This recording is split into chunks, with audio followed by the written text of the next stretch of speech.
Oke, halo Sobat Waras, kembali lagi dengan Pavel 88 Channel. Salam sejahtera dan salam waras untuk kita semua. Wow, kali ini kita perlu simak ya video ini, video yang sangat padat dan berilmu ya. Dan saya rekomendasikan kita simak ini sampai tuntas dan jangan lupa like lalu viralkan video ini sobat. Sangat keren. Selamat menyaksikan. Jadi gini Pak Yusuf, kenapa pendeta yang memberikan pemberitahuan, karena memang saat itu Islam belum ada dan agama Nasrani itu masih berlaku, Pak. Agama Nasrani itu masih berlaku sampai Islam itu hadir.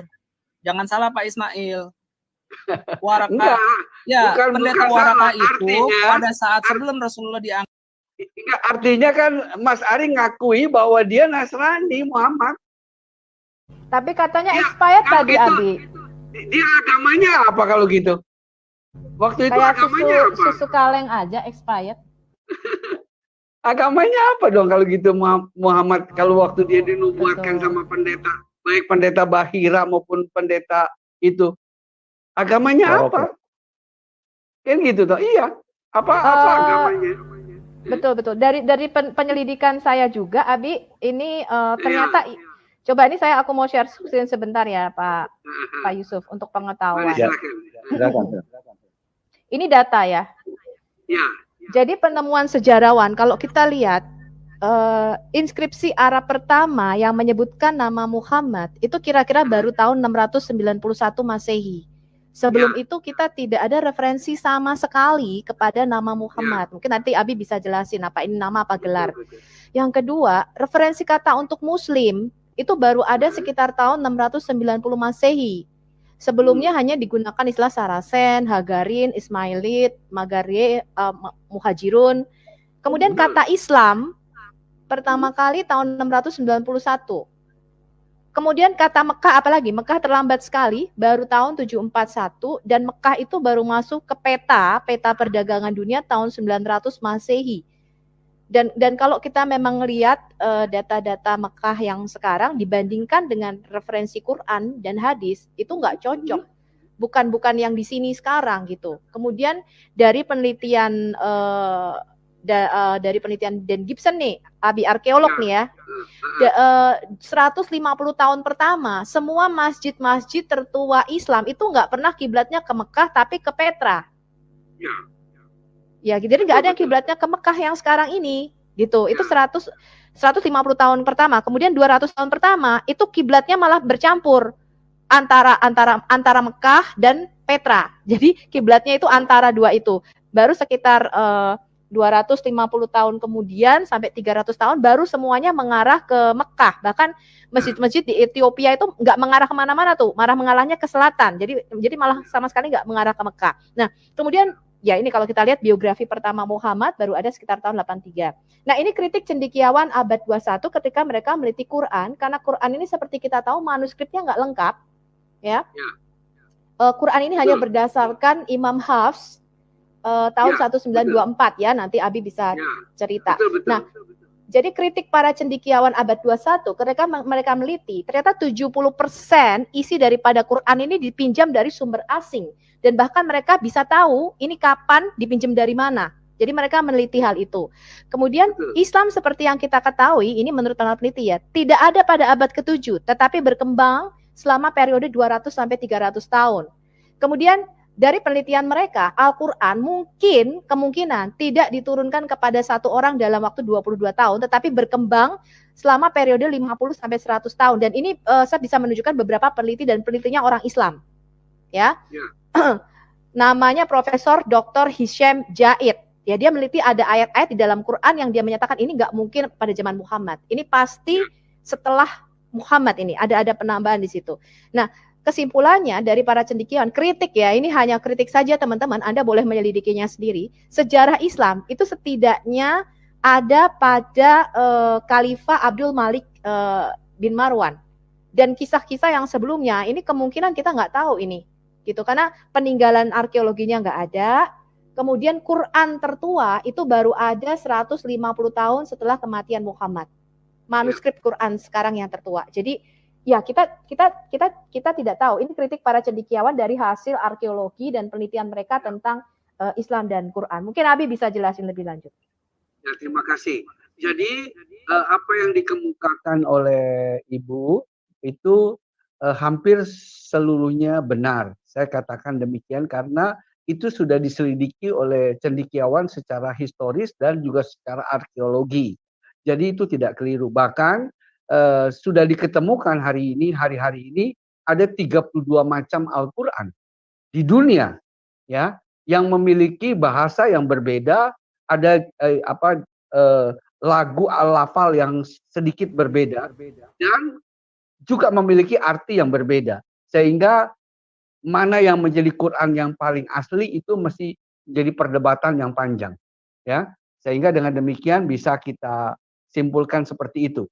Dan yang kedua, saya membaca misalnya yang disarikan dari Ar-Rakyah Al-Maktum, karya yang ditulis sejarawan Syekh Saifur Rahman Al-Mubarakpuri serta Al-Bidayah wan Nihaya, ya, karya Ismail bin Umar Al-Quraisy bin Katsir Al-Basri atau masyhur dengan nama Imam Ibnu Katsir, ya, yang terkenal, itu Nabi Muhammad atau Muhammad itu dipanggil oleh istrinya itu bukan Muhammad tapi Abul Qasim, ya.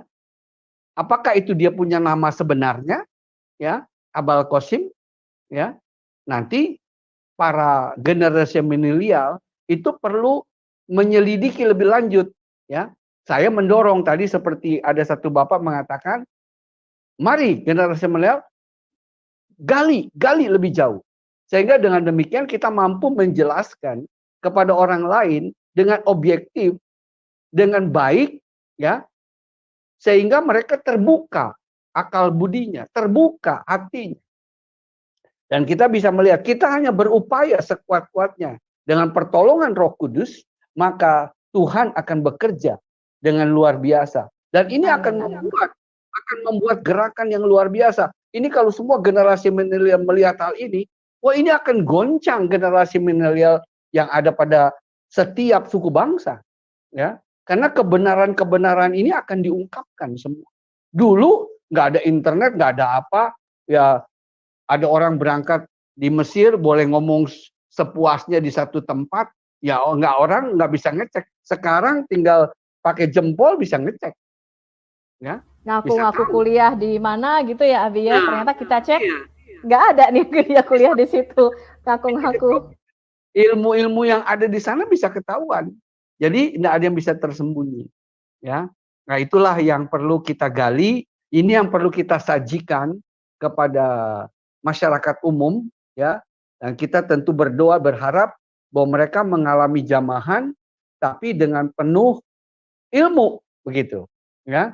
Dan mereka juga disusupkan ilmu yang baik, ya, sehingga dengan demikian mereka melihat daripada silsilah sejarah, ya. Nah inilah yang saya bagikan kepada teman-teman sahabat muda, ya, baik yang dari mereka yang berasal seberang tadi masuk Kristen, dan mereka perlu diisi hal-hal yang pas, ya, sehingga mereka juga dilatih dan dilengkapi sehingga lebih canggih lagi, ya. Dan juga saya juga melatih bagi mereka Kristen pemula, sebab mereka tuh Kristen keturunan, mereka juga tidak mengerti bagaimana sejarah kekristenan yang benar. Nah inilah tugas kita semua dalam pencerahan, pencerdasan, kalau menurut Pak Yusuf, yang cerdas, yang smart, ya, sehingga kita betul-betul memberikan sajian yang baik dan berilmu. Kira-kira. Betul. Aku ada satu screen lagi yang tadi berkaitan dengan yang Abi sampaikan. Ini sudah diteliti nih, Abi. Ini namanya Correction in the Early Quran Manuscripts. Jadi ini adalah disertasi Dr. Daniel Brubaker ketika dia sudah sekitar 10.000 manuskrip Quran. Ternyata dia menyimpulkan ada ratusan penambahan kata-kata yang dimasukkan, ada kata-kata yang dihapus, ditulis ulang. Jadi kan perkamen mahal ya, dari kulit dari kulit binatang tuh mahal, itu dihapus dan ditimpa yang namanya palimpsest, ya. Nah, ada sekitar 800 kasus dan ini merubah konteks dan arti dari kalimat tersebut. Dan ini pembetulan ini, ternyata Quran ini mengalami koreksi-koreksi sampai sekitar 200 tahun atau sampai abad ke-9. Jadi sarjana barat itu sekarang menyimpulkan memang ini berkembang. Dan kalau kita lihat dari Quran Birmingham, itu memang banyak sekali penambahan kata Allah. Jadi tadinya nggak ada, ditambahin, kelihatan disisipkan kata Allah di dalam manuskrip tersebut. Nah, ini kalau kita lihat Quran ya, Abi.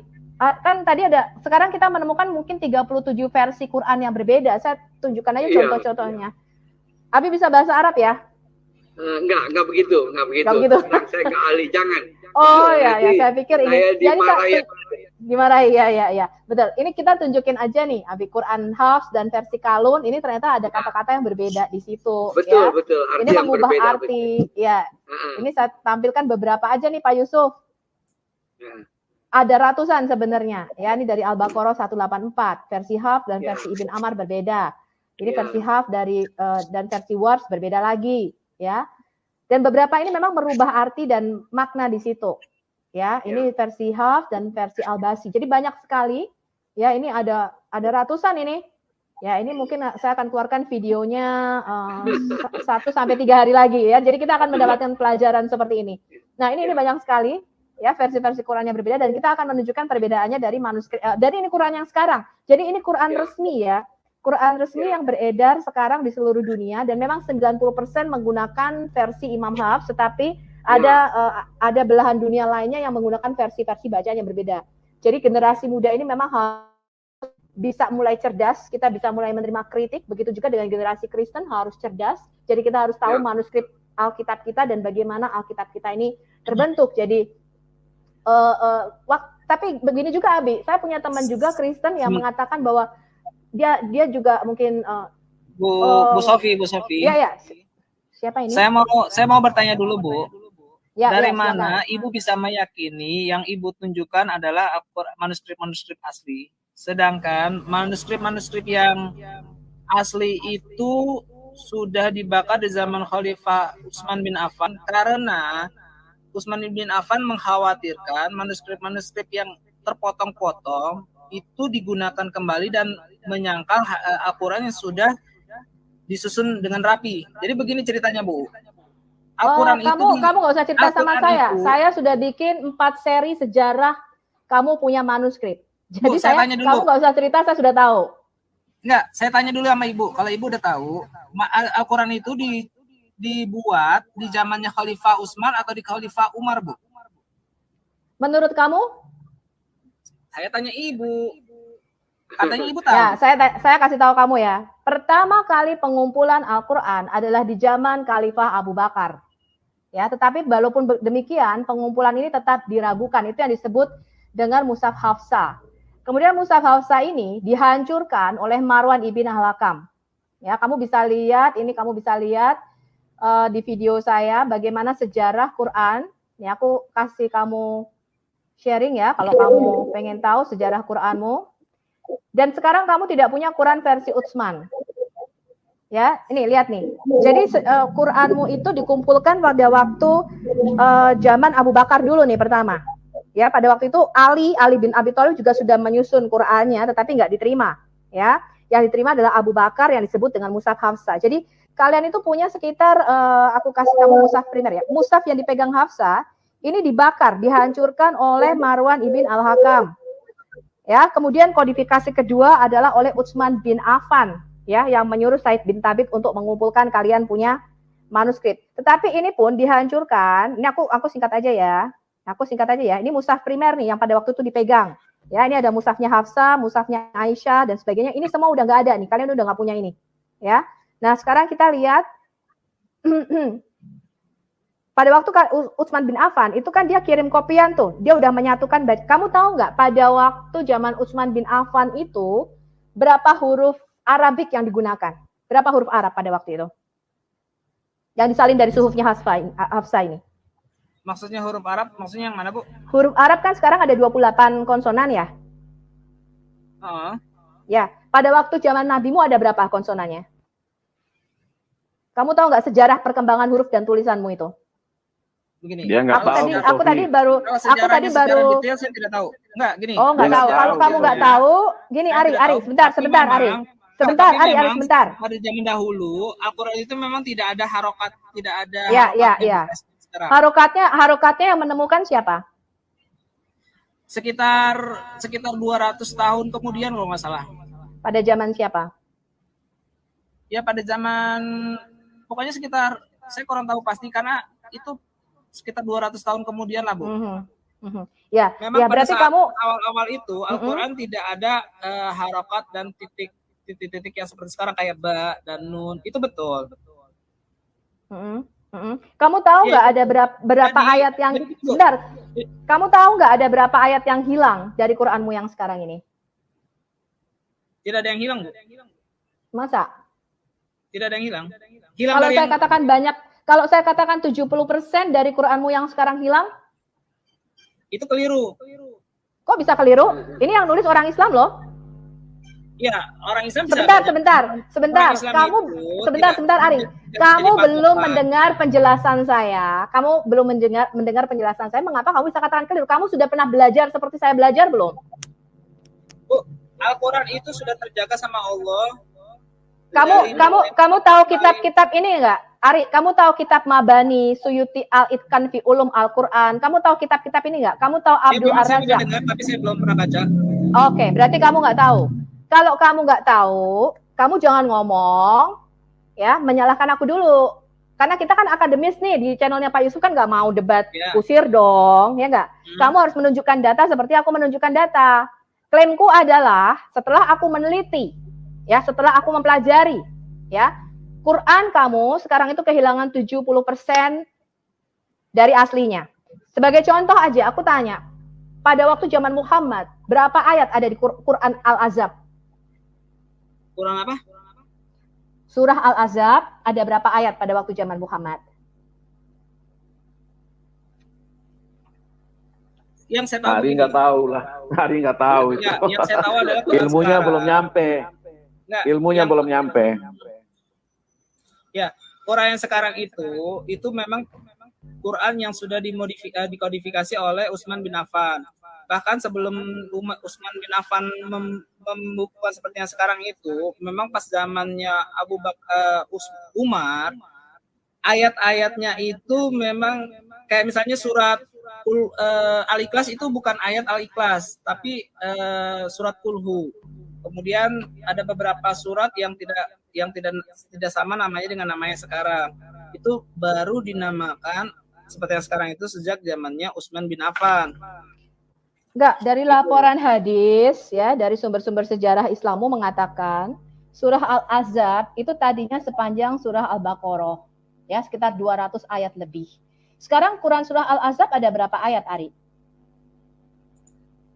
Surat Al-Ahzab. Surat 33 ayat ada berapa ayat?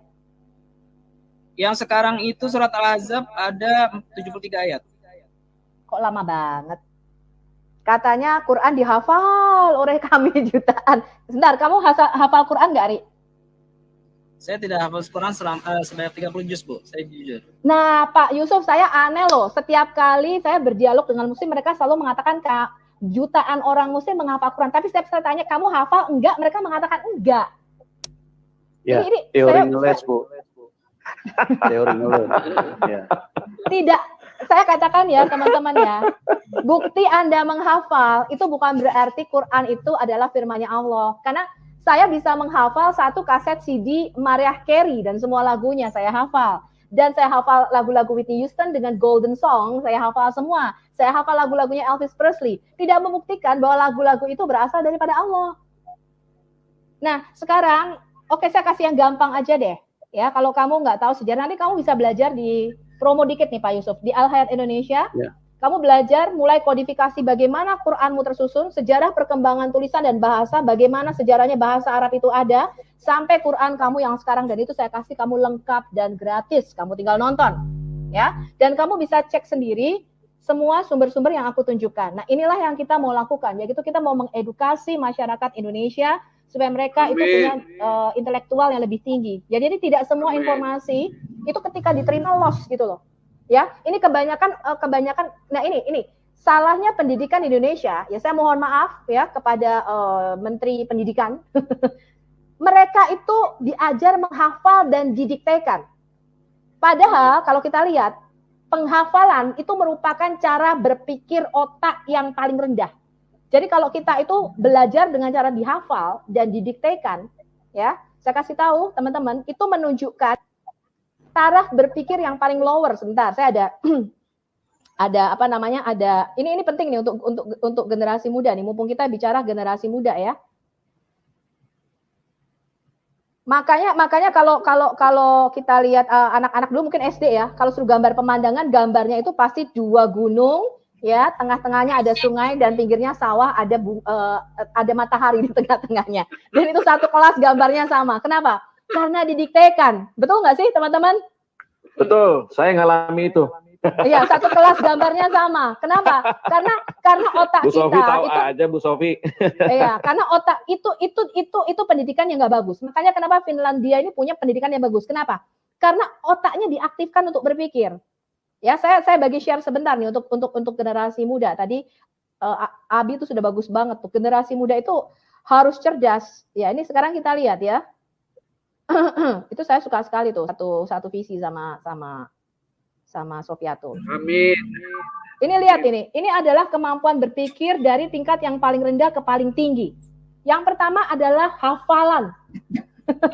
Ya, menghafal dengan didiktekan. Ini merupakan kemampuan berpikir paling rendah karena berarti otak kita tidak aktif. Ya. Yang kedua, bukan hanya kamu sekedar menghafal, kamu mengerti apa yang kamu baca. Itu tingkat berpikir lebih lanjut. Kemudian kamu applying, kamu tahu. Kemudian kamu bisa analyzing. Jadi dari yang kamu baca, ini Abi ini tingkatnya kayaknya udah creating nih ya. Jadi bukan hanya kita membaca, seperti kita membaca Alkitab, ya. Bukan hanya Muslim ya yang saya ini. Karena mereka punya sistem begini loh.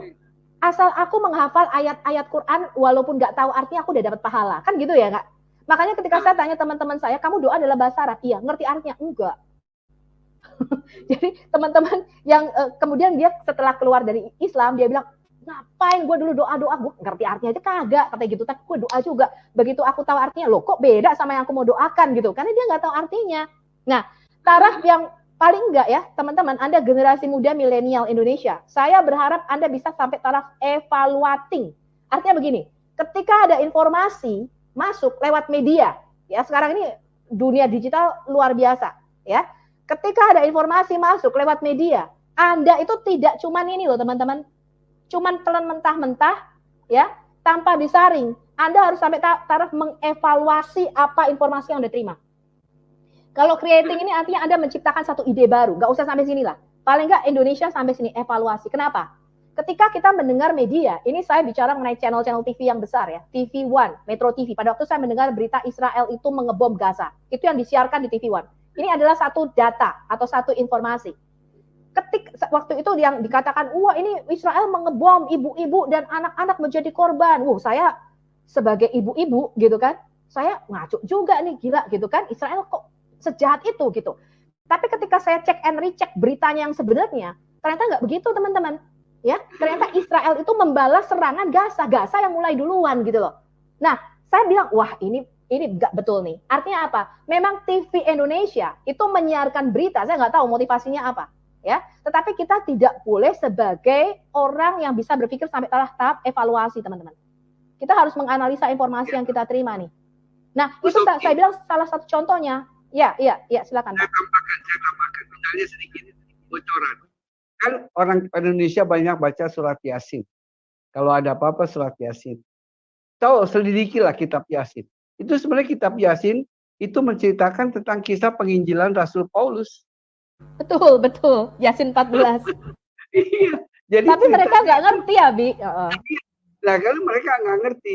Jadi sebenarnya intinya dimasukkan itu pada waktu itu, mereka menganggap sebenarnya penginjilan yang terpenting. Jadi kalau mati tanpa diinjili, ya itu akan masuk neraka. Kira-kira begitu pengertiannya. Jadi Yasin itu perlu dibacakan. Iya. Intinya penginjilan. Jadi seperti kita, bagaimana orang mati tanpa diinjili, kan begitu toh? Nah, kita perlu menginjili sebelum dia mati, kan kira-kira begitu. Betul, Itu betul. cara itu Nah, demikian. Betul. Dia suruh baca saja tanpa memahami arti dan makna sesungguhnya. Iya, Ya, jadi Pak Ismail. ya, Pak Ismail, silakan. bentar. Apa kita perlu ganti teman diskusi lagi nih supaya mungkin ada yang lebih ini? Ngomong udah Ganti 11:30. aja Pak. Ganti Ya. Pak. Ya, sama Oke, Sofiatul kita ganti aja dulu. nih. Abi perlu istirahat, kayaknya capek. Pak Yusuf udah Ya, capek. oke, ya, sebentar. Mungkin kita kasih kesempatan dulu yang Muslim lagi nih, Pak Sarul. Selamat malam, Pak Sarul. Wah, ini sama aja, Pak. Ini belum sampai tahap Malam, Pak evaluasi Yusuf. ini. Malam, Pak. Ya. Silakan, Pak Baik, Sarul. terima kasih Pak Yusuf. Yang pertama saya sampaikan, karena channel Pak Yusuf begitu hebat, nomor saya sampai bingung saya menghitung, menelpon saya tercerahkan dengan channel Pak Yusuf ini. Mereka kembali ke dalam Islam yang benar. Pak Ismail, Ya. bisa dengar saya? Ya. Waalaikum. Ya, sehat Pak Is. Ya. Jadi Dengar. saya ngelihat Pak Ismail ini kayak Kiai Ma'ruf baru pulang sholat ini. Alhamdulillah. Ya, semoga sehat Pak Is ya. Alhamdulillah, Pak. Baik, terima kasih. Saya hanya masuk pada tatanan kesaksian Bapak, tidak akan saya tambah, tidak akan saya kurangi. Artinya tidak ada yang punya kompetensi dalam menjawab apa yang pertanyaan saya kepada Bapak, karena Bapak yang bersaksi. Gitu Pak ya? Ya, betul. Baik, terima kasih. Kita edukasi masyarakat ya. Tadi di awal Bapak mengatakan keluarganya plural ya, sekuler gitu Pak ya. Pegangan agama itu sederhana karena memang tidak terdidik, Pak. Ya, artinya sampai diserahkan kepada anak-anaknya, keturunannya untuk memilih agama sesuai dengan keinginannya ya.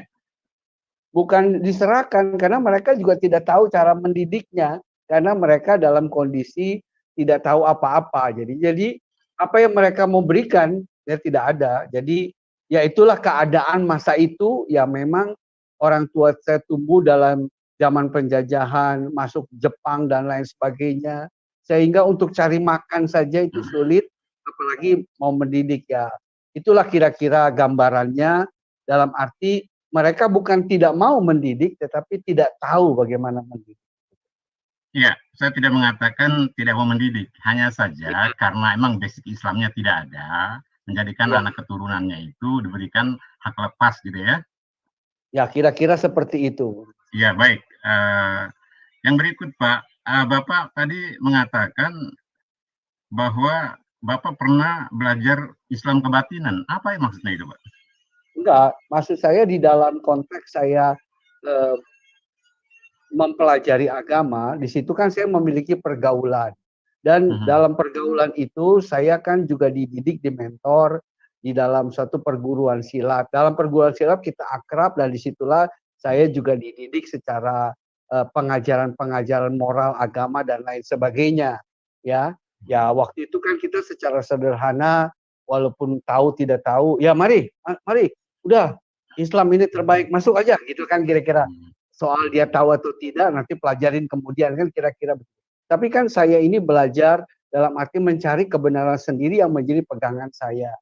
Nah, itulah yang membuat saya mencari kebenaran secara ya seksama, dan saya meneliti dengan baik tanpa harus menghina satu dengan yang lain, dan saya melihat kebenaran untuk kebutuhan dan perjalanan hidup saya di saat ini maupun sampai di akhirat. Itu kira-kira. Baik, terima kasih Pak. Yang ketiga, tadi Bapak bicara mukjizat Isa Al-Masih, lalu Bapak melabeli kalimat kebenaran yang sama diungkapkan di dalam Al-Quran. Apa refleksinya itu Pak? Saya melihat di sini ada kelebihan antara Isa dengan Muhammad. Ya, saya mendapati satu kelebihan di situ, sehingga klaim yang saya peroleh sebelumnya bahwa ini akan begini-begini itu terbantahkan, gitu maksud saya. Ya, terbantahkan dengan Quran itu sendiri, bahwa itu Isa itu adalah sejak lahir dia dididik oleh Allah sendiri. Ya, sedangkan kalau Muhammad hanya diutus oleh Jibril Jibril yang mengajar, itu pun masih samar-samar. Kadang-kadang beliau itu salah kira, ini bukan malaikat atau apa. Jadi masih ada kekeliruan di sini. Di sini ada kelemahan. Ya, kekuatan Isa jauh lebih, istilahnya kalau bahasa persilatan jauh lebih sakti lah begitu kira-kira ya. Saya melihatnya. Nah, itu Quran yang menyaksikan toh. Nah, kemudian dididik dan secara mujizat, kegaiban, dia pun memiliki, ya, dia diperkenankan memiliki banyak kegaiban, ya. Dan tapi Nabi Muhammad yang disebutnya penutup bahkan lebih tinggi, ya, di dalam perjalanan Isra Mi'raj dan lain sebagainya, tetapi terbantahkan dengan sendirinya dengan keadaan ini. Bahkan pada akhirnya beliaulah yang turun mengadili umat manusia semua, ya. Sedangkan beliau tidak. Jadi dari segi inilah secara kebenaran pribadi saya menemukan bahwa ini lebih tepat saya memegangnya. Apalagi ditunjang dengan ayat bahwa pengikut Nabi Isa itu akan terkemuka sampai akhir zaman. Jadi dengan demikian kuatlah pegangan saya ini. Itulah kira-kira buat pribadi saya, ya. Sehingga saya mengatakan, tapi orang teman sahabat lain mau memilih yang lain ya nggak apa-apa. Seperti saya ibaratkan seperti memilih istri, ya. Ya silahkan. Mungkin kata saya kurang tepat, tetapi bagi dia itu adalah yang terbaik. Nah itulah kira-kira pandangan saya ke depan, itu menjadi pegangan saya. Itulah Pak kira-kira. Baik, artinya Bapak sepakat bahwa Isa itu adalah Nabi Pak ya? Bukan Nabi, dalam kelebihan. Kalau soal ya, Nabi, bukan, bentar dulu.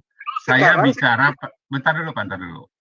Kebenaran yang Bapak maksud Isa itu di dalam Al-Quran, saya tidak bicara pada konteks yang berbeda ya. Bapak membicarakan bahwa Isa itu terungkap kebenarannya di dalam Al-Quran, itu kan kesaksian Bapak. Iya. Esensi Isa di situ apa Pak? Biar jelas ya, biar pendengar itu paham. Saya waktu itu tidak memberikan esensi dia Tuhan atau bukan, tapi saya membandingkan secara analogi dia memiliki kelebihan daripada Muhammad.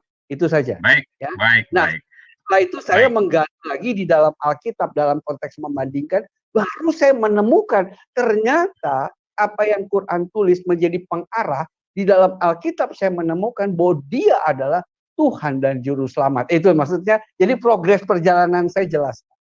Baik. Justru menarik kalau ini ada tambahan dari Bapak. Pada saat Bapak Islam, Bapak justru memberikan komparasi terhadap kitab lain tentang Isa. Maksud Bapak gimana Pak? Antara saya waktu mempercayai Islam, saya mengkomparasi antara posisi Nabi Muhammad dengan Isa, Nabi Isa. Kelebihannya jelas, lihat Isa jauh di atas segalanya. Itu kelebihan. Nah, berarti dengan atas segalanya, bahwa dia adalah dimuliakan dan lain sebagainya, itu terbantahkan dengan sendiri. Sehingga saya mencari korelasi bahwa ini karena Isa itu sumbernya dari Alkitab, saya mengarah ke sana. Dan itu di situ saya menemukan yang lebih dahsyat lagi. Nah, itu loh Pak. Siapa yang bilang Isa itu sumbernya dari Alkitab? Loh, karena kan itu Injil Pak. Isa membawakan Injil. Kan Quran sendiri menulis, dia diturunkan oleh Allah Injil.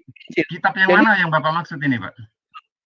Saya begini Pak, kalau soal kitab, dalam Quran sendiri tidak pernah dijelaskan bahwa Injil yang beredar saat itu, yang dipegang oleh itu palsu.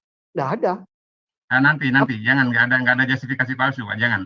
Maksud saya, komparasi Bapak tadi menemukan Isa di dalam kitab yang mana Pak? Kitab Quran, dalam kitab Quran dijelaskan kan, dia punya kegaiban.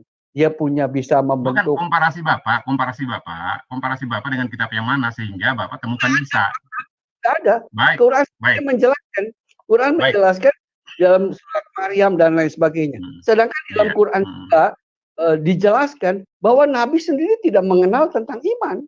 Dia tidak tahu tentang iman. Dia tidak mengerti kegaiban. Bapak dapat ayat dari mana? Ya, baik, udah jelas Pak. Bapak dapat ayat dari mana Pak? Bahwa Allah itu melebihkan Isa. Dari mana Pak dapatnya? Itu nggak ada. Itu kan terlihat kan? Bukan, itu kan terlihat jelas Pak. Kalau Isa itu dapat berbuat mujizat, itu kan sudah diceritakan. Nggak perlu saya tanya dengan yang lain. Itu artinya Bapak udah memberikan justifikasi yang baik bahwa Isa adalah nabi. Bapak juga tidak berani mengatakan bahwa Isa itu Tuhan, ya? Saya tidak masuk ke sana. Baik, terima kasih. Terima kasih. Artinya, biar penonton mendengar, Bapak itu hanya mengatakan Isa itu bermukjizat, walaupun Isa itu mengaku hanya atas izin Allah. Kan itu ayatnya, Pak, ya? Dia punya kelebihan. Kelebihan ya, itu nggak bisa kita bantah. Isa menghidupkan burung dari tanah liat, ya, menghidupkan orang mati. Tapi kan pengakuan ujungnya itu kan atas izin Allah. Itu Pak ya? Betul. Baik, sepakat Pak gitu ya? Semua atas izin Allah Pak. Artinya semua pun hadir karena izin Allah. Iya. Saya fokus pada Isa saja, jangan ganggu komparasi ke kita karena kita membahas Isa saja. Jadi selanjutnya saya mencari kebenaran yang lebih dalam karena Isa berkaitan dengan Injil dan saya mencari dalam kitab Injil, ya, saya menemukan hal-hal yang lebih besar dan itulah yang membuat penetapan dalam diri saya. Saya mengambil Isa sebagai pegangan saya. Okay. Baik. Terima kasih Pak. Yang terakhir, kalau masih boleh Pak Is. Masih boleh Pak Is? Ya bolehlah sedikit. Baik ya. Tadi saya dapat kalimat kesaksian Bapak, terlalu banyak kesusahan di dalam Al-Quran, sehingga Bapak dapatkan banyak kontradiksi di dalamnya. Atau berikan satu ayat, benturannya dengan ayat yang mana Pak, sehingga Bapak memberikan kesimpulan bahwa terlalu banyak kontradiksi itu. Silakan Pak. Kontradiksi dari segi silsilah Pak. Jadi begini. Dibuka saja ayatnya, biar kita bicara data, ayatnya mana? Kalau ayatnya terus terang saya catat, saya mesti tinggalin dan saya mesti bawa. Ini Isa aja. Kalau Bapak sudah baca Quran, Bapak akan tahu. Saya kasih contoh begini. Hari ini nih Pak ya. Hari ini nih Pak, tanggal 22 jam 10.20 ya kalau tidak salah. 10.23 Pak. 10.40 ya Pak. Saya bicara dengan siapa nih Pak? Dengan siapa saya bicara? Sahrul Muhammad Saleh. Sahrul Muhammad Saleh. Baru pertama kali saya jumpa di channelnya Pak Yusuf Manubulu. Betul Pak? Insya Allah. Seandainya saya nih yang cerita 30 tahun kemudian. Saya cerita nih 30 tahun kemudian. Bahwa kepada, seandainya saya masih hidup. Ya Bapak juga masih hidup. Saya cerita kepada anak cucu saya. Anak cucuku, aku ketemu Sahrul Muhammad di Yusuf Manubulu. Itu pada bulan Januari. Ya. Tahun 2000. Ya. Kira-kira saya bicara benar atau salah, Pak? Salah, Pak. Salah ya, betul. Atau kalau saya bicara... lagi minum, sorry. Kalau saya dianggap benar, berarti bukan saya yang asli yang ngomong. Betul, Pak? Ya. Berarti Pak Ismail yang diserupakan.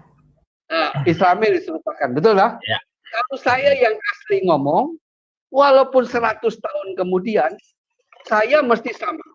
Hari ini tanggal 23, engkong, ayah, apa, mbah, ingat, mbah ketemu ini di channelnya Yusuf jam sekian, cerita tentang Quran. Itu tidak pernah berubah. Betul, Bapak? Yep. Nah, itu dah. Ya. Nah, baik. Sekarang Bapak, ilustrasi ini saya mau cek.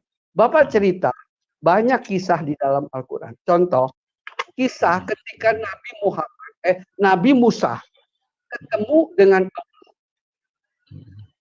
Itu pertama kali, Pak. Ketika dia bertemu di dalam satu surah, dia berkata, coba lempar tongkatmu. Dilempar tongkat jadi ular. Kemudian masukkan tanganmu. Yang satu cerita berkata, masukkan tanganmu di ketiakmu. Yang satu berkata, taruh tanganmu di lehermu. Saya mau katakan, yang mana yang benar?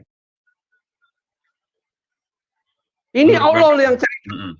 Allah yang cerita, bukan orang lain. Kecuali orang lain yang ngomong. Kalau Allah yang ngomong mesti sama. Tapi saya dapati lain. Padahal kisahnya satu. Tentang Musa. Bapak boleh cek. Itu kisahnya banyak. di berbagai Jadi, surah. Enggak, biar kita bicara data, Pak, buka ayatnya. Jadi biar jelas, kita bahas ayat itu. Jadi ilustrasi itu tidak bisa memberikan komparasi yang sama dengan ayat itu. Enggak, ini kisah bukan ayat. Ini saya cerita tentang kejadian. Artinya bukan ayat ya? Enggak, kejadian, Pak. Ini kan kejadian.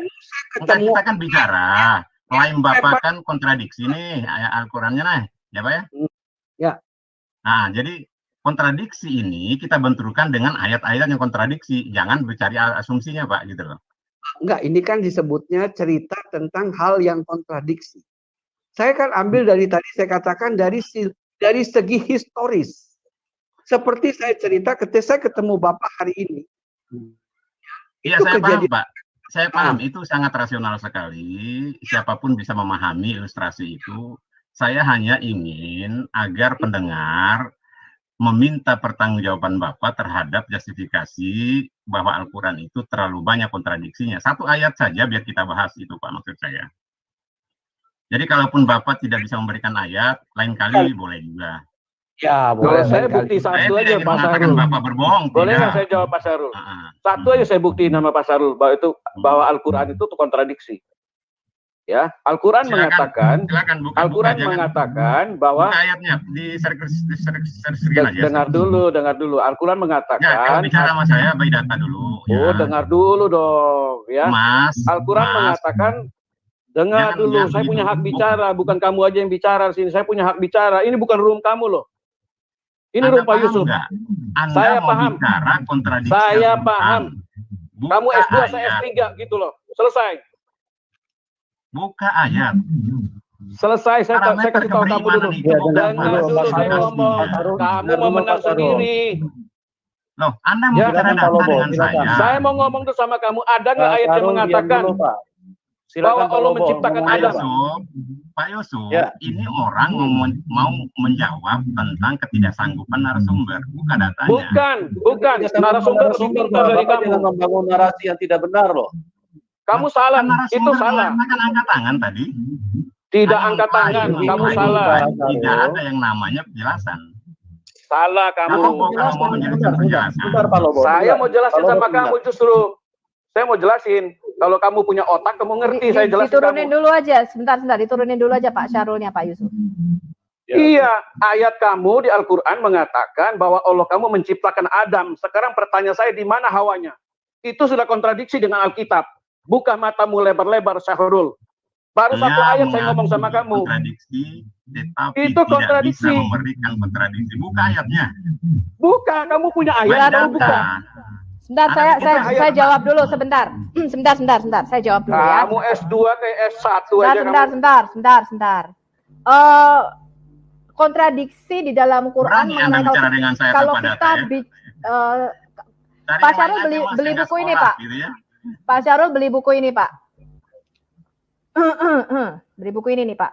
Saya kasih ya, Bapak. Ibu, saya tidak akan mendakwa Bapak beli buku ini murah. Daripada murtadin. Enggak, supaya Bapak lebih cerdas.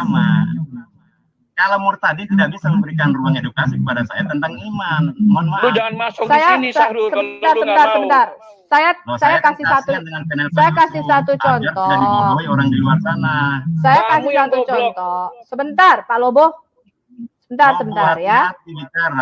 Saya kasih. Kamu katanya S3. S3-nya di mana kamu ini? Nah, kamu nggak usah tanya di mana. Itu bukan urusan kamu. Saya kasih satu contoh, Pak. Al-Quran mengatakan Maryam itu adalah anaknya Imron. Nah, itu merupakan kesalahan sejarah yang luar biasa fatal. Ya, Pak ya. Karena berbeda zaman 1400 tahun. Nah, itu sudah menunjukkan ketidakcocokan sejarah. Ya, padahal itu yang cerita Allah. Oke, Pak Yusuf, saya keluar karena memang kompetensi tidak ada sama sekali pada apa yang kompetensi tidak ada. Bukan nggak kompetensi, kamu yang tidak kompetensi.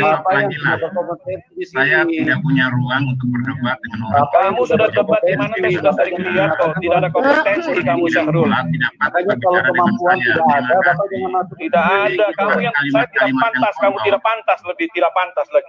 Ya. Bapak, saya sarankan beli buku ini murah banget nih, Pak. Itu hanya untuk orang sekolah loh. Pak Syahrul, saya sarankan Bapak beli bukunya Muhammad Ahmad Kalafullah. Ya, Pak Syarul, saya sarankan teman-teman Muslim beli bukunya ini, Pak.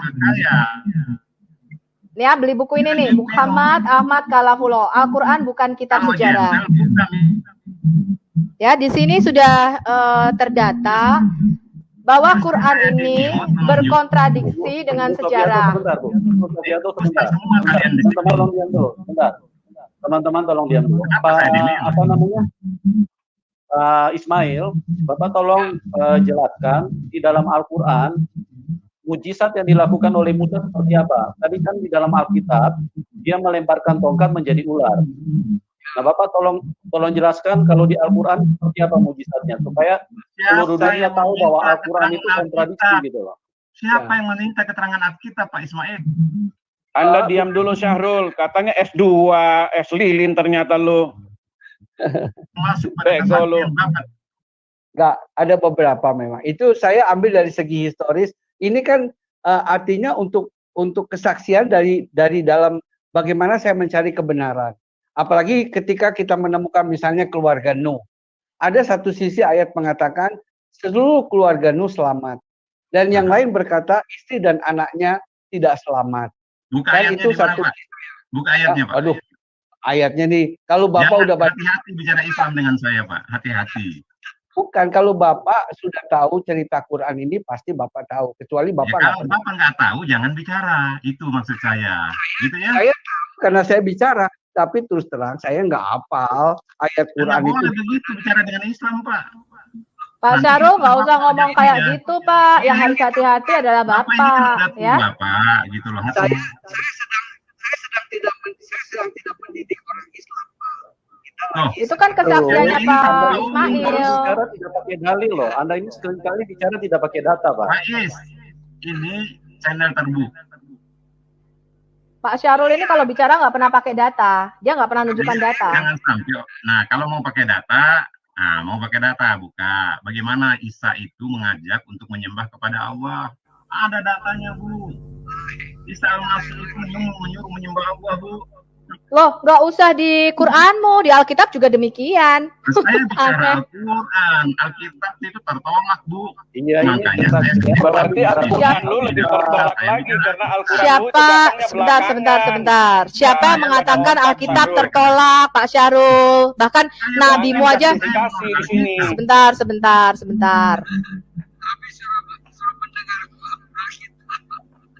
Mungkin saya menerima Alkitab pasti tertolak karena saya Muslim. Logikanya sederhana, Bos. Pak Farul, gini loh, Anda tuh jangan setiap kali menggunakan bahasa tertolak ya. Kalau Anda menggunakan bahasa tertolak, Anda itu tertolak di sini. Kami itu tidak menghargai Anda. Kami itu tidak mengenal Al-Quranmu. Kami tidak mengenal apa imanmu. Jadi nggak usah membangga-banggakan orang tertolak. Anda dikasih kesempatan di sini untuk berdiskusi. Jadi jangan mengatakan kalau orang lain itu tertolak, itu Anda itu tertolak di sini. Tapi saya selalu kasih kesempatan untuk Anda bicara gitu loh.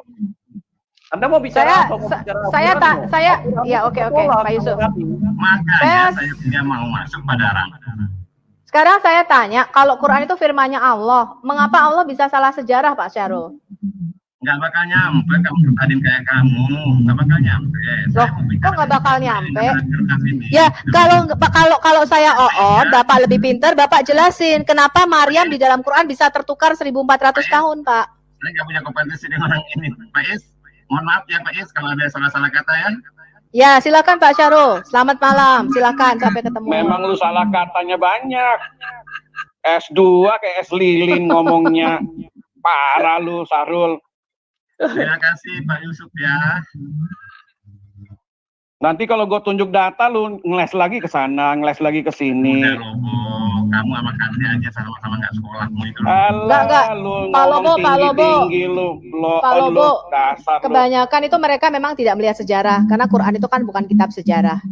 Jadi memang cerita tentang Maryam itu tertukar. Ya, dikatakan Maryam anaknya Imron, saudaranya Musa dan Harun. Ini merupakan salah sejarah, ya.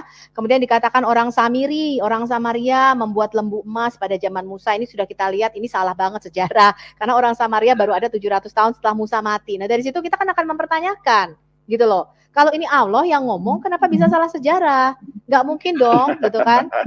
Iya kan? Itu baru Betul, dua loh yang setuju. aku kasih tahu ya. Ya, sama-sama Adi. Jadi begini, maksud saya begini. Memang inilah tugas kewajiban Orangnya, kita. ya. Halo, kedengaran? Oke, Pak. Ya, udah kedengaran. Silakan, Pak. Ya. Memang ini menjadi tugas dan kewajiban kita, dan saya berterima kasih pada Pak Yusuf Manunggulu dan tim yang selalu siap menyajikan. Ini justru memang kita harus membongkar dari segi di sini. Karena inilah titik kelemahan yang terparah. Dan mereka begitu dibutakan sehingga mereka mengalpakan sejarah, ya. Dan padahal itu sejarah membuktikan. Padahal mereka selalu mengatakan gunakan akal sehat, gunakan nurani sehat. Tapi ternyata secara praktek itu iblis telah membutakan mereka. Itu kasihan. Nah, dari segi ini, nah inilah kita perlu tidak bosan-bosan mengingatkan. Saya berterima kasih kepada tim Pak Yusuf Manunggulu dan terutama Bu Sofi dengan ininya. Saya nggak keburu siapkan. Saya juga punya data hampir sama tapi mungkin tidak sebanyak Ibu Sofi yang sudah siap, ya. Saya jangan khawatir, Pak. Di Sarul itu juga kalau bicara tidak pernah pakai data, Pak, tidak pernah pakai dalil.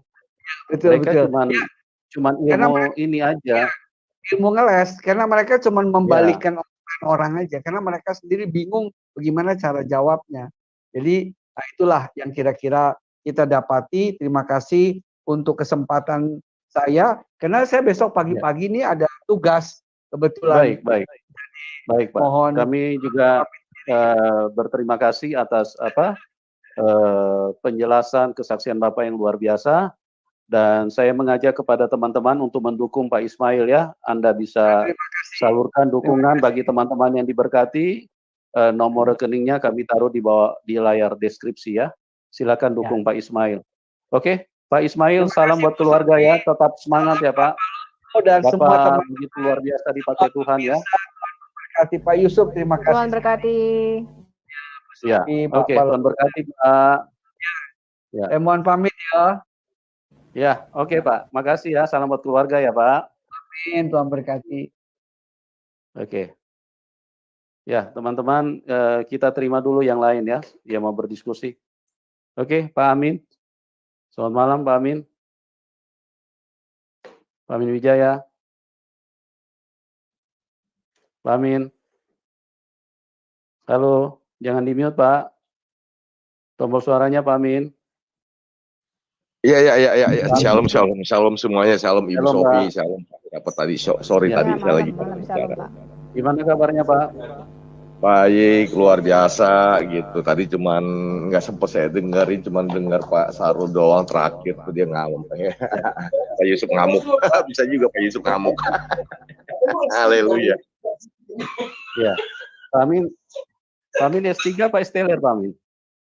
Saya cendol, Pak. Oh, cendol. Iya, Pak. Gimana dong? Ibu Sofi itu mendingan saya dong Esteller. Esteller kan harus campur. Kalau Palobo es buah. Iya. Yang pertama doang terus habis itu saya ngobrol apa yang tentang Al-Qur'an gitu, makanya tadi saya kasih kirim ke Pendeta Rey itu tuh linknya apa segala yang tadi Ibu Sofi menerangkan gitu. Yang Al-Qur'an coba Pak Ismail bilang berapa versi, apa saya kirimkan gitu, versi yang sekarang mereka pakai Kairo apa itu ada linknya gitu. Ya itu kebanyakan memang generasi muda sekarang nggak tahu, Pak. Jadi karena mereka terbrainwash, mereka nggak pernah belajar sejarah. Nah, itu repotnya itu. Iya, gini ya. Bu, Pak Yusuf boleh minta waktu bentar gak? Boleh, silakan Bang. Iya, makanya tadi kan juga saya sempat mendengar, terus belakangan terus saya bicara dengan teman saya gitu. Jadi yang pertama itu tadi tentang pernikahan ya. Muhammad dengan Siti Khadijah, dan itu kan memang Islam belum ada dan ada masuk akal juga gitu karena agamanya Siti Khadijah dan Waraka itu apa gitu. Yang menjadi juga pertanyaan Bu Sofi, nah yang istri kedua, istri ketiga apa ya? Karena apa? Saya tidak menemukan ayat baik dalil maupun apa istri kedua dan istri ketiga ada mengucapkan kalimat syahadat gitu Bu Sofi. Gitu. Ya, kalau mengenai pernikahan antara Khadijah dengan Muhammad, sebenarnya kalau banyak murtadin ya memang dari Islam. Kalau yang mereka berpikir ya, seperti Pak Ismail ini, mereka memang sudah tahu itu. Jadi kalau saya berdiskusi dengan para murtadin, mereka tahu ya. Jadi Khadijah itu kalau Warakah Kristen, dikatakan walaupun Kristen yang pendeta Kristen Nestorian begitu ya, tapi kan itu Kristen gitu kan, masih masuk aliran Kristen. Pada waktu itu Kristen memang banyak bidat Pak. Jadi banyak sekali kalau kita lihat prasasti yang di Arab itu bertebaran dan itu semuanya Kristen, prasasti Kristen pada waktu itu. Jadi agama Kristen cukup berkembang baik di Jazirah Arab pada waktu itu. Jadi pengaruhnya memang luar biasa. Tapi ya itu tadi Pak, banyak banget aliran-aliran sesat yang udah muncul pada waktu itu kan. Gitu. Jadi kita nggak tahu pada waktu itu Warakah ini seperti apa, karena dikatakan Warakah menulis Injil. Nah Injil yang seperti apa nih? Karena kan kita nggak tahu kok jadi masuk ceritanya kecampur-campur begitu. Seperti itu. Makanya saya sering bertanyakan gitu, ketika ada yang maksudnya di luar dari agama mereka untuk menikah dengan salah satu dari mereka harus mengucapkan kalimat syahadat dan sebagaimana. Saya banyak bertanya, ketika nabi mereka itu Nabi Muhammad gitu, nabi mereka, ketika istri pertama, istri kedua, istri ketiga gitu, sedangkan waktu itu Islam belum ada. Gitu. Di mana ayat atau dalilnya ke istri pertama, istri kedua, istri ketiga mengucapkan 2 kalimat syahadat gitu. Dan sampai saat ini sih saya belum mendapat jawaban. Terus ketiga gitu kan kita mengenal juga ada tentang ijab kabul, betul kan?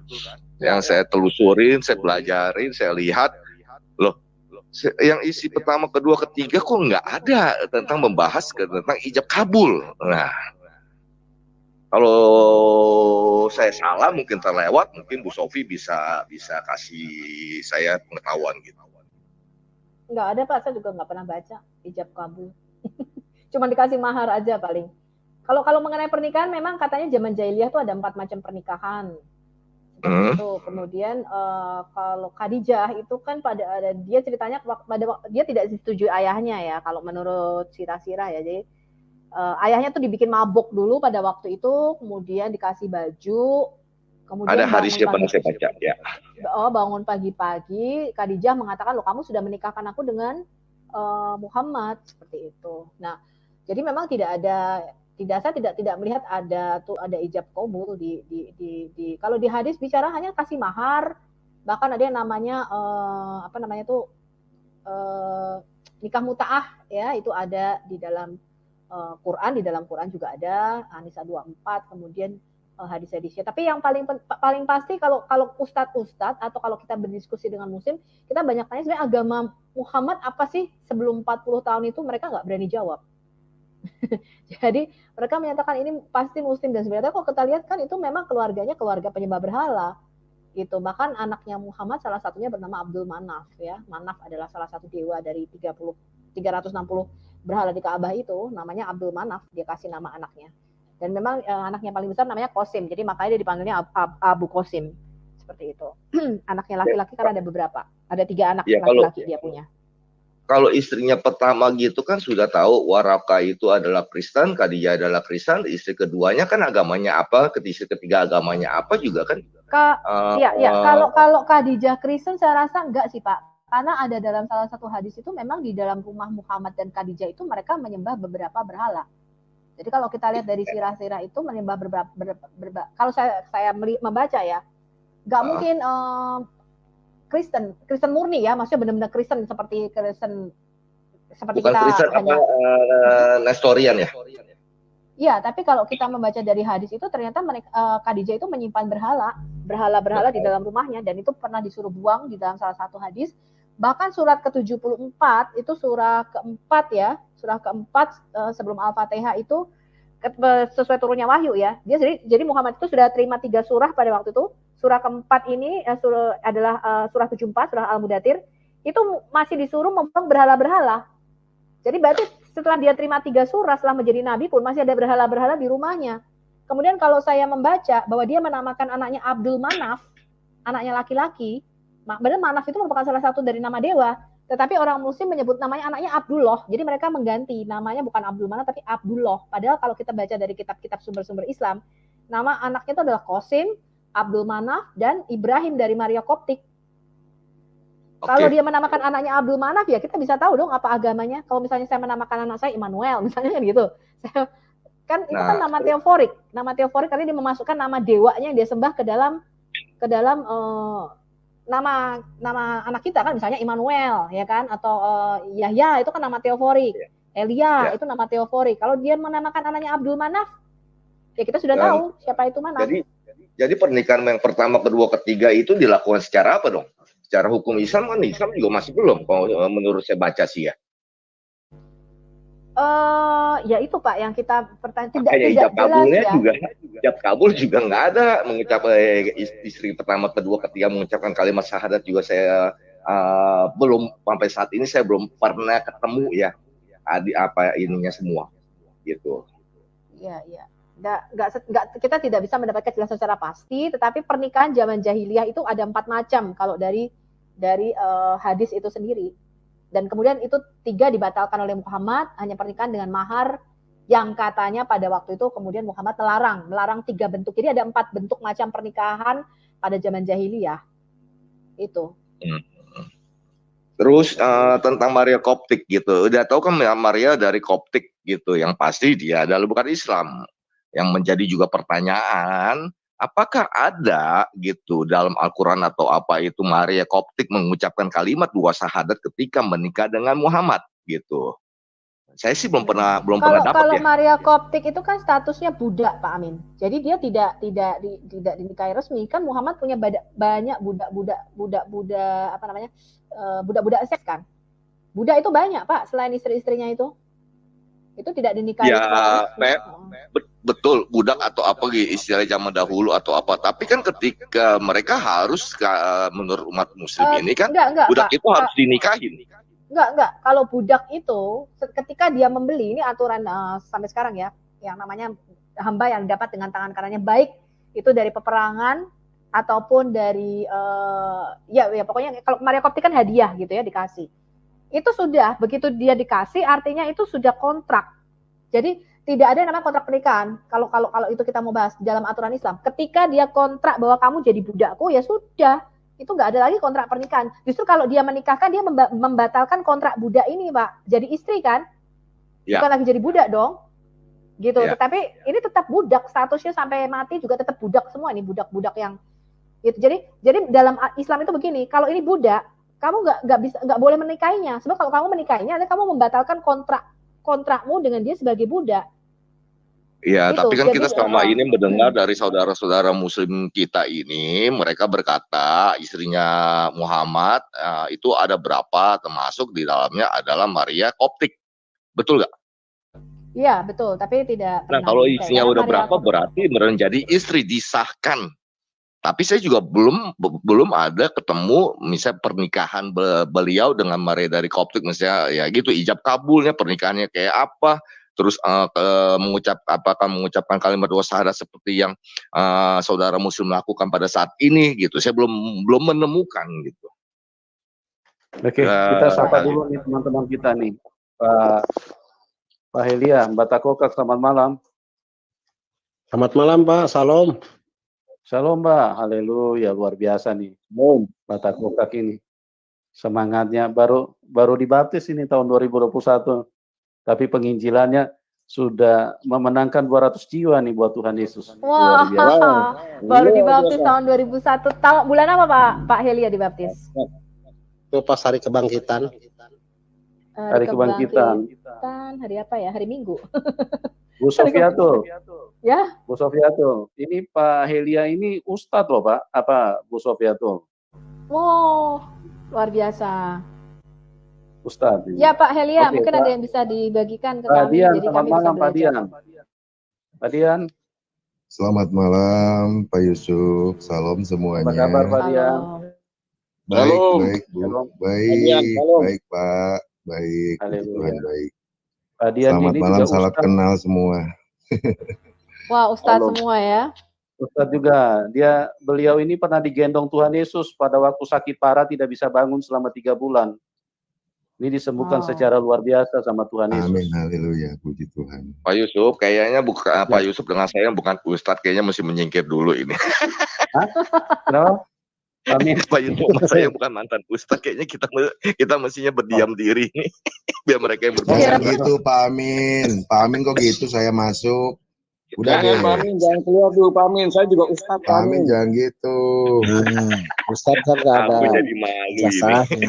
Pak Amin itu senior saya. Jadi kalau ada Pak Amin nge-share tentang berita-berita rohani kan selalu saya baca Pak Amin. Ya, betul. Senior aki-aki dong. Iya. Kita udah aki-aki katanya Pak Yusuf. Bapak-bapak leluhur. Ilmunya sudah ini. Saya perlu banget. Kalau saya belum ada yang bantuan ini rohani. Ya, ada mau di-sharingkan mungkin atau gimana Pak Yusuf? Ya, Mbak Takokak silakan, Mbak Takokak. Apa yang mau di-sharingkan, Mbak? Silakan. Kalau menurut saya sih yang tadi diceritakan oleh Pak siapa itu yang narasumber? Pak Ismail. Ya, katanya bernubuat ya. Jadi kalau namanya nabi itu bernubuat.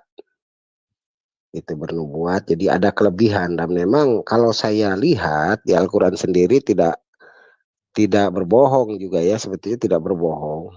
Itu kurang lebih mungkin ada lebih banyak ayat yang menceritakan Isa Al-Masih dan kelebihannya. Jadi mujizatnya nyata mujizatnya.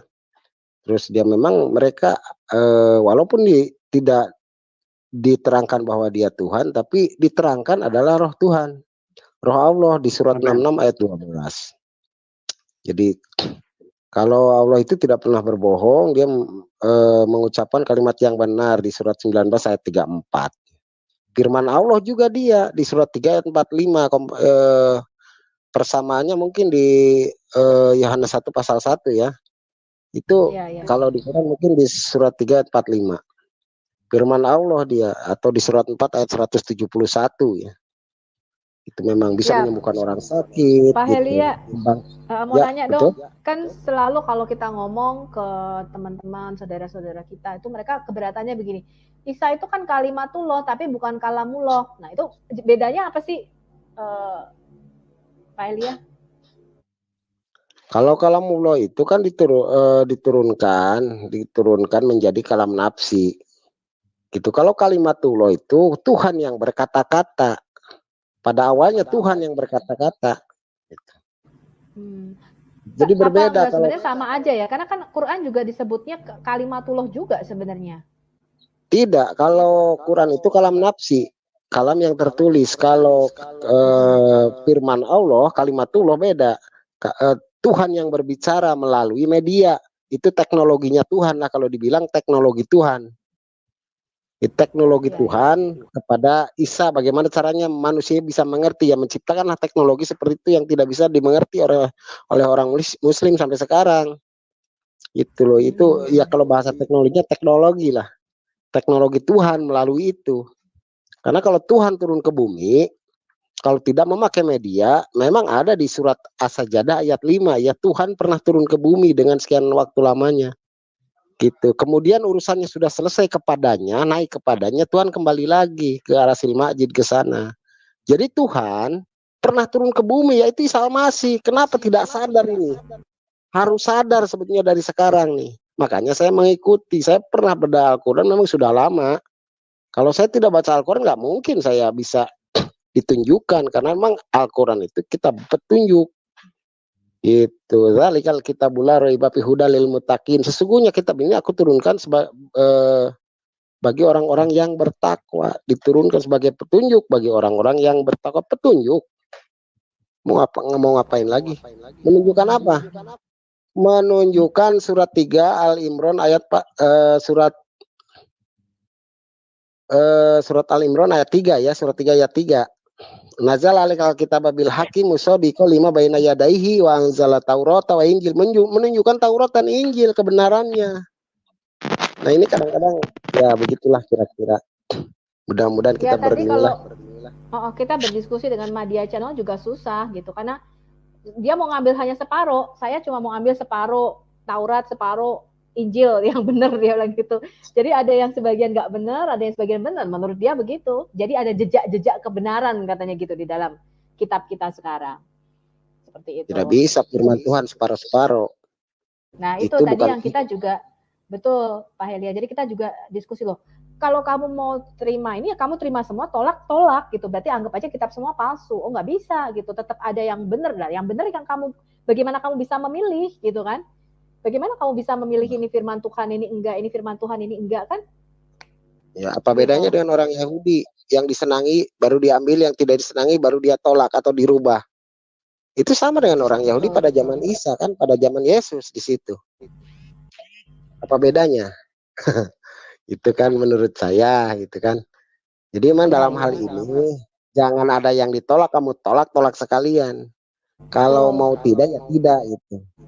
Saya juga kemarin iya saya berdiskusi, katanya hadis ada yang palsu dan sebagainya. Padahal kita sudah mengambil dari hadis Sahih 6 kitab Kitabul Sitah itu. Terus saya mengatakan begini, saya bilang sedikit lagi mengkamirkan adonan.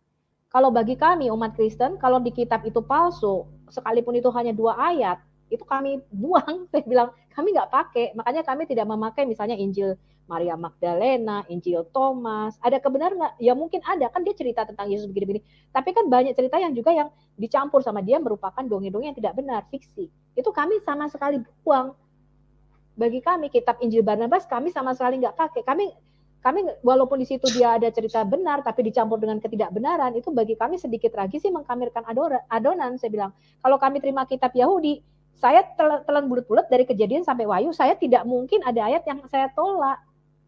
Itu kalau menurut saya ya Pak Helia. Jadi kalau kamu tolak ya kamu tolak semua, nggak bisa kamu campur-campur ayat yang palsu kamu campur dengan yang asli, atau yang baik kamu campur dengan yang buruk. Saya bilang kamu bikin roti aja gitu ya, roti tepung 1 kilo kamu kasih racun cuma 1 sendok, itu udah mengkamirkan semua adonan. Bagaimana bisa kamu memilih mana yang keracunan dan mana yang tidak? Aku bilang seperti itu Pak Heli.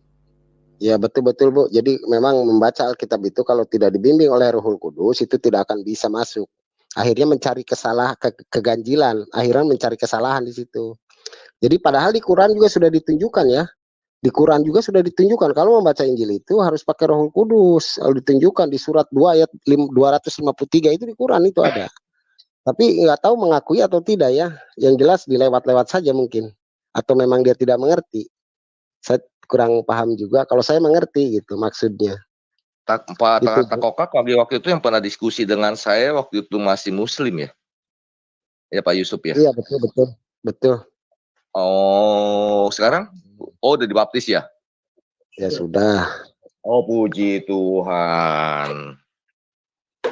Jadi Roh Kudus menyertai saya tidak sendirian lagi, walaupun memang sekarang setelah video saya diunggah terus di copy strike sama orang lain terus ditayangkan kembali dan lain sebagainya, waduh sangat viral sekali Pak, mungkin di daerah kerjaan saya di sini nih di Bandung, luar biasa gitu. Saya hujatan dari sana sini. Minta ampun. Pasti terima. Pasti Pak, terima salib sama saya kita juga. Tapi waduh, tetap, saya lagi kemarin ke Bandung Pak, mungkin saya ada ke Bandung, nanti saya minta kontaknya sama Pak Yusuf ya, gitu. Nanti kan di situ juga ada kumpulan para murtadin tuh, jadi Bapak bisa gabung di sana. Iya betul Pak, kebetulan saya beberapa hari cari rumah kontrakan juga karena diusirin dari sama warga saya nih. Jadi, nanti bisa Pak Yusuf, nanti kasih nomor WA saya ke Pak Kokak, nanti saya hubungin yang di Bandung itu yang kumpulannya para murtadin juga, kemarin juga ada baptisan kan, dapat 1 jiwa lagi itu tuh. Mungkin kalau minggu depan ada lagi mungkin saya ke sana gitu. Nanti bisa ketemu Pak gitu. Nanti saya kenalin yang murtadin yang di Bandung. Iya, jadi apa yang terjadi dengan Batak Kokak ini seperti yang mereka suarakan kalau Islam adalah rahmatan lil alamin, itu ternyata itu semua itu bohong. Ya betul. Halusinasi aja. Halusinasi itu Pak. Makanya tadi Susi Ari saya kasih tahu di ayat-ayatnya itu, Pak. Itu bohong dia tuh, Ini Pak. Batakokak aja begitu pindah ini langsung, Pak. Minimal diusir. Betul. Waduh, luar biasa ya. Halal darahnya. Kayak kita anjing aja ya, diusir najis gitu ya kesannya. Wah, luar biasa. Jadi ternyata, nah ini teman-teman generasi muda kita harus berpikir ya, agama ini kan harusnya membawa rahmat, ya kan? Membawa kebaikan. Kenapa seperti ini gitu loh? Justru malah di negara-negara ateis nggak pernah kita lihat ada orang ateis ngusir orang Muslim. Mereka menerima loh orang-orang imigran ya, orang-orang Muslim.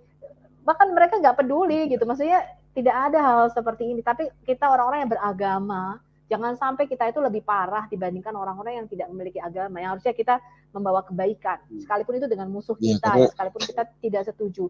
Ini agama, negara beragama, tapi kok lebih banyak. Iya. Kita sapa dulu ini Pak Ya, Heru. silakan. Selamat malam, Mas Heru. Khairul Anwar ya. Shalom semuanya. Waduh, ada bos kita. Gua angkat tangan kalau ada Pak Khairul. Loh, jangan gitu. Shalom Pak Amin. Shalom Halo Pak Ian. Shalom Pak Elia. Shalom Bu Sofi. Ya, shalom Pak Yusuf. Saya malam hari ini benar-benar diedukasi yang luar biasa. Saya terima kasih. Rasanya saya itu adem. Kalau nggak ada perdebatan yang seru gitu, saya adem. Tenang, saya ngikutin itu enak gitu.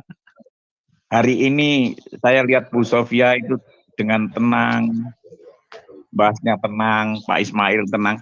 Itulah terang dan garam dunia. Biar banyak lagi jiwa-jiwa yang dibawa S3 pada Tuhan. yang marah-marah tadi, Pak. S3 yang ngamuk-ngamuk tadi, Pak. Saya itu dulu SS, Pak. S2, Pak. BSS, Pak. Bandar Sabu-Sabu, Pak.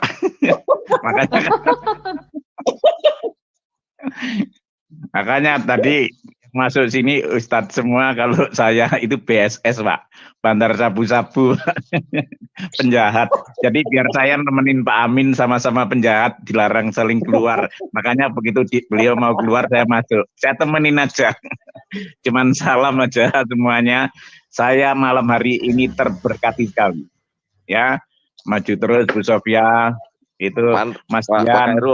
Mantan penjahat, ya. Bukan penjahat, mantan penjahat.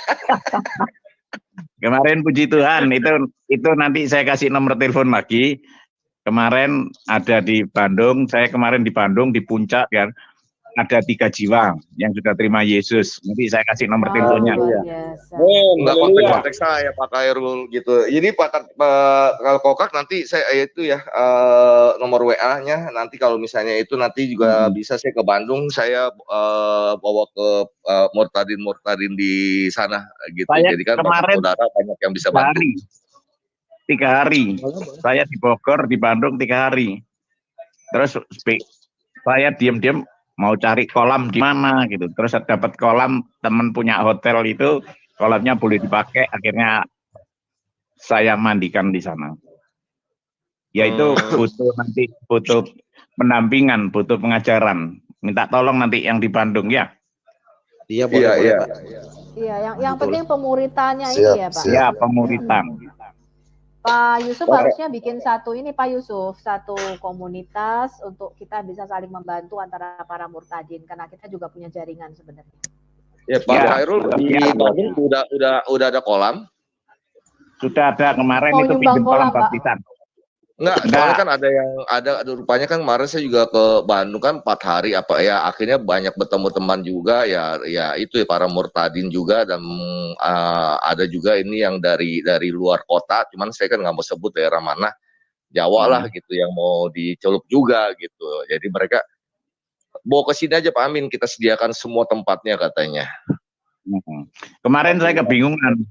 Ada hamba Tuhan di sana yang saya hubungin, mereka ya takut COVID, kayak takut apa, waduh.